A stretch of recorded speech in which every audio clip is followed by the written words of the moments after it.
আমার নাম নিয়ে একটা প্রশ্ন ছিল। আমার নাম ফারজানা ফাহমিন চৌধুরী। আমি যতটুকু জানি আমার নামের থাকা ফাহমিন শব্দের কোনো অর্থ নেই। আমাদের দিন অনুযায়ী আমাদের উচিত নিজেদের এবং অন্যদের সুন্দর এবং অর্থপূর্ণ নাম রাখা। যদি ফাহমিন শব্দের কোনো অর্থ না থাকে তাহলে আমার কি করা উচিত? নামটিকে পরিবর্তন করা উচিত? করতে হলে আমার কি কি করতে হবে? বিসমিল্লাহির রহমানির রহিম। রাসূলুল্লাহ সাল্লাল্লাহু আলাইহি ওয়াসাল্লাম আমাদেরকে নির্দেশনা দিয়েছেন নাম যেন সুন্দর হয়, এবং নাম সুন্দরের আহ, আহ, বড় যে ভালো দিকটা সেটা হচ্ছে যে নামের সাথে মানুষের কাজের কিছু মিল থাকে, এগুলো তাফাউল বলা হয়। রাসূলুল্লাহ সাল্লাল্লাহু আলাইহি ওয়াসাল্লাম খেয়াল রাখতেন, কখনো কার নাম খারাপ দেখলে তিনি পরিবর্তন করে দিতেন, এবং উত্তম নাম রসুল নিজে রাখতেন। যখন দেখতেন যে কোনো বেশি বাড়াবাড়ি হচ্ছে, ধার্মিক দেখে বাররা, কারো নাম নেককার, এটাও তিনি বদলাতেন। আবার কারো নাম খারাপ হলে মুর্রা, সেটাও তিনি বদলাতেন। রাসূলুল্লাহ সাল্লাল্লাহু আলাইহি ওয়াসাল্লাম এইভাবে নামের ক্ষেত্রে তিনি সুন্দর দিক নির্দেশনা আমাদের দিয়েছেন। তিনি এটাও বলেছেন যে তোমাদের নামগুলো সুন্দর করো, এবং এগুলো আহ, নাম অনুসারে তোমাদেরকে ডাকা হবে। যেহেতু নামগুলো একটা গুরুত্বপূর্ণ আমাদের সাকাফা বৈশিষ্ট্য, আমাদের দিনই একটি বৈশিষ্ট্য। কারণ হচ্ছে দেখবেন আপনি, হিন্দু ধর্ম যারা আছে তারা তাদের নাম ভুলেও আপনার মতো করে রাখবে না, ওদের ঠিক সংস্কৃত নাম খুঁজে খুঁজে রাখবে। বৌদ্ধ যারা আছে ওদের মতো মহাথেরো মুক্ত বিভিন্ন রকমের রাখবে। খ্রিস্টানরাও তাদের মতো করে ডব্লিউ ডব্লিউ দিয়ে রাখবে। আপনি আপনি একজন মুসলিম হিসাবে আপনার নামটা যেন অর্থপূর্ণ হয়, এবং এটা যেন আপনার সভ্যতা সংস্কৃতির পরিচায়ক হয়, এটা আপনার অবশ্যই থাকা উচিত। প্রত্যেকটি মানুষ এই জন্য নাম কখনো নাট বল্টু এই জাতীয় না রাখে, তারা যেন অবশ্যই রাখে যেটা মুসলিমের নাম হতে পারে, এরকম নাম যেন রাখা হয়। আর কিছু না পারুক, কিছু নাম তো, একটা নাম তো কমন আছে, মোহাম্মদ নামটা রাখতে পারে, আহমদ নাম রাখতে পারে, আর আল্লাহর কাছে প্রিয় নাম দুটি আবদুল্লাহ আব্দুর রহমান দুটি রাখতে পারে। আবদুল্লাহ আব্দুর রহমান বা আল্লাহর সাথে যাই দাসত্ব বোঝায়, হ্যাঁ, আমাতুল্লাহ অথবা আবদুল্লাহ, আব্দুর রহমান, আব্দুল সামাদ, আব্দুর রাহিম, যতগুলি আল্লাহর নামের সাথে আব্দ লাগাই দিলে হবে দাস। এটা আবার এই আরবি নামটাই হচ্ছে, বাংলা নামটা যেন না হয় এই জন্য।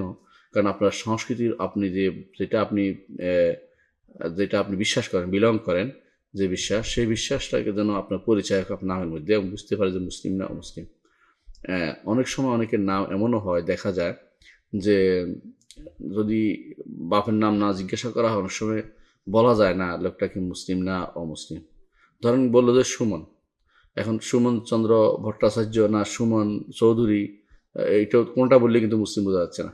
যতক্ষণ পর্যন্ত সুমন তোমার পিতার নাম কি, তখন বলে যে হ্যাঁ মোহাম্মদ অমুক, তখন বোঝা যাচ্ছে সে মুসলিম। এত কঠিন জায়গায় চলে যাওয়া মুসলিমদের, এটা দুর্ভাগ্যের বিষয়। হ্যাঁ, আর অন্য এক হাদিসেও আসছে তোমাদের নামে, তোমাদের পিতার নামে তোমাদের ডাকা হবে, মায়ের নামে তোমাদের ডাকা হবে।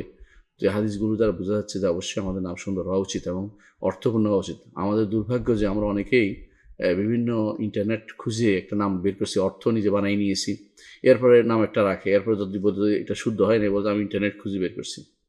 আপনার ইন্টারনেট খুঁজে বের করাটা ভুল হয়েছে, এটা আমি ভুল বলতে গেলে আপনার মনে কষ্ট আসবে, বলেন যা ওরা কি কম জানে নাকি। ভাই, ইন্টারনেটে তো বিভিন্ন রকমের নামের বই দেয়াই আছে, কিন্তু সেটা যে শুদ্ধ নয়, এটা আপনাকে আমি কিভাবে বলি, কিভাবে বুঝাই। তো এইভাবে যে সমস্ত নামের অর্থের সমস্যা, সেগুলো নাম অবশ্যই রাখা উচিত নয়, এবং যে সমস্ত নাম অর্থহীন, অথবা যে সমস্ত নাম এই বিজাতীয় কালচার, কাফের মুশরিকদের নাম, সেগুলো কখনো মুসলিমদের নাম রাখা উচিত নয়।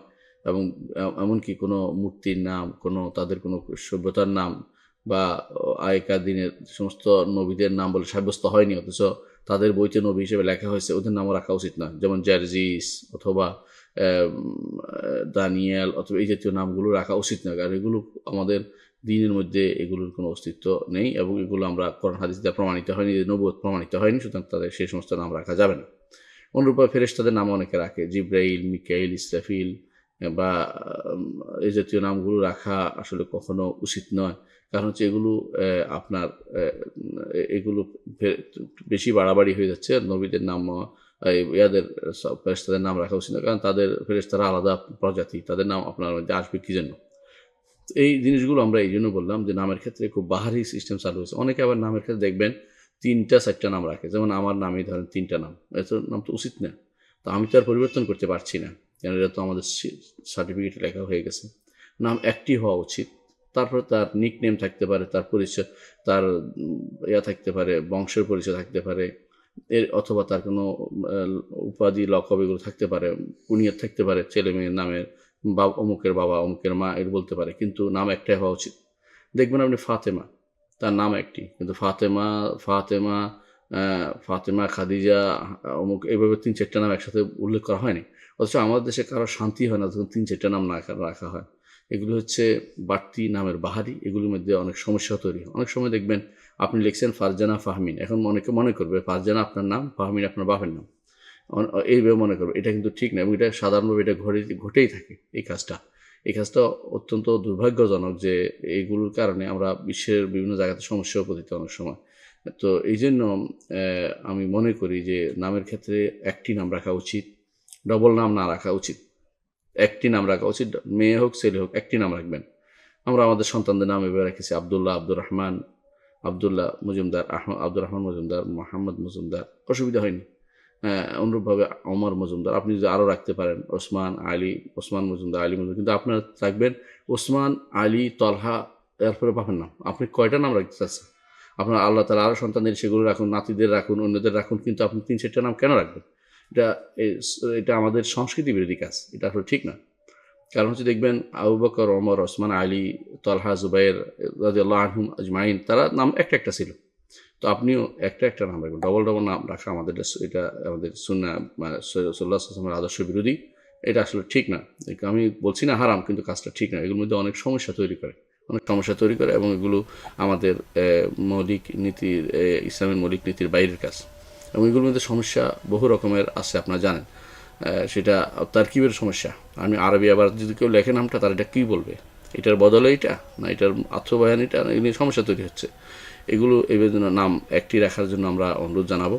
আপনার নামের ক্ষেত্রে যেটা আসছে ফাহমিন, একটা অর্থ করা যায়, ফারজানা অর্থ প্রশস্ত মনের অধিকারী, ফাহমিন অর্থ হচ্ছে ধরেন যে বুঝে বেশি, এই জাতীয় অর্থ করা যায়। কিন্তু এই জাতীয় কেন 2টা নাম রাখবেন আপনি?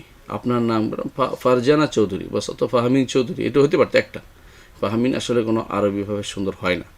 ফাহেম হতে পারে, ফাহিম মানে যে বেশি বুঝে, কিন্তু ফাহেমিন এটা আবার অন্যদিকে চলে যাচ্ছে, উর্দু ফার্সি দিকে চলে যাচ্ছে। তো আপনি এই জাতীয় নামগুলো না রেখে আপনার এখন তো বদলানোর সুযোগ নাই, যেহেতু আপনি শুধু একটা ব্যবহার করবেন, মানুষের কাগজপত্র যেটা আছে এটা কিন্তু একটাই ব্যবহার করবেন। ধরুন আপনি ফারজানা লিখবেন, তো আপনি অন্যটা লিখবেন না লেখাই আপনার জন্য যথেষ্ট। মানুষের উচ্চ জিজ্ঞাসা করলে ওইটাই বলবেন, কাগজপত্র যদি থাকে, যেহেতু বদলাতে পারছেন না, তো সেটা বদলানোর প্রয়োজন নেই। আর প্রয়োজন না, যদি না বদলান তাহলে এটার কোনো সমস্যা হবে না, আপনার কোনো গুণ হবে না। কারণ আপনি তো আর রাখেননি, নাম তো পিতারা রাখে সাধারণত। নিজের নাম তো নিজে রাখা যায় না, নিজের নাম তো নিজে রাখার সময় করি, এটা তো সপ্তম দিনের আপনার নাম রাখা হচ্ছে সুন্নত। এর আগেও রাখা যায়, সপ্তম দিন পর্যন্ত নাম রাখাটা হচ্ছে সুন্নত। সেই সময় তো পিতা মাতারা রেখেছে, কারণ আপনারা পরিবর্তনের কোনো দরকার নেই, এবং আকিকাও দেওয়ার দরকার নেই, বা লোক ডাকারও দরকার নেই, বা দাওয়াত খাওয়ানোর দরকার নেই, বা কিছু এমন কিছুই নেই, কোনো কথা কিছু নেই। যদি আপনি না লেখা শুরু করুন, শুধু ফারজানা লিখতে শুরু করুন, ফারজানা চৌধুরী তো যথেষ্ট আপনার জন্য। আর যদি বলেন যে আমি বদলাবো, তাহলে বদলাই ফেলেন, কাগজপত্র সেটা হবে আপনার এফিডেভিট করে বিভিন্ন জায়গায় নোটিশ দিয়ে, সেটা আলাদা, সেটা কোর্টের ব্যাপার, সেটা আমাদের সাথে সম্পৃক্ততা নেই। তো মৌলিকভাবে আমি আপনার এই নামটা বর্তমানে যে অবস্থা আছে রাখার মধ্যে কোনো দোষ দেখি না, কারণ আপনার নামটা আপনি রাখেননি। আপনি রাখলে সেটা দোষ হয়েছে এবং পরিবর্তন করা দরকার ছিল, এখন তো পরিবর্তন করবেন না। আশা করি বিষয়টি বুঝতে পেরেছেন।